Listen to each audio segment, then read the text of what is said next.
Recording भाई साजा music present Raghopur सकरी।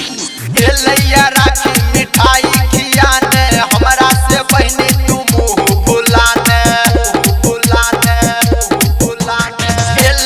राखी मिठाई खियाने हमरा से बहनी तू मुँह बुलाने छियो तोरे दुलरुआ भाई गे हाँ भाई गे भूल के साल के झगड़ा लड़ाई के देना राखी से कलाई सजाई के भूल के साल के झगड़ा लड़ाई के देना राखी से कलाई सजाई के देना राखी से देना राखी से कलाई सजाई के डीजे सुमित सतीश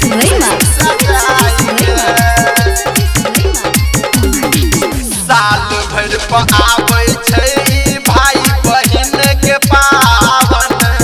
बाइन दे कलाई में राखी देखे में लगते सुहावन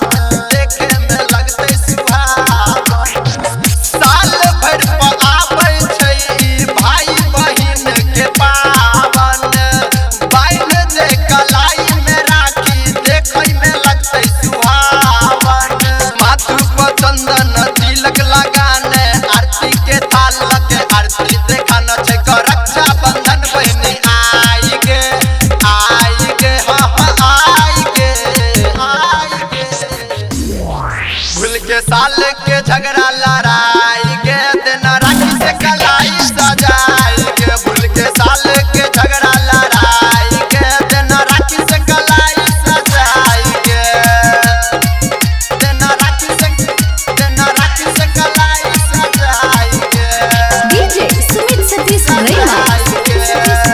रिकॉर्डिंग भाई साजा म्यूजिक प्रेजेंट।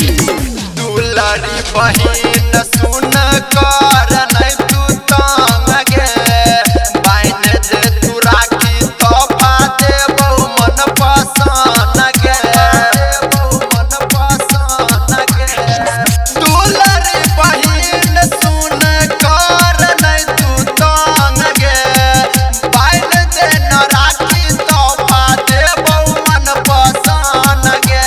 पंकज किशन संग छौराइत राजा माने तू राखी नहीं दे एहन साजा नहीं तो दे दो अब हमरा रुलाई के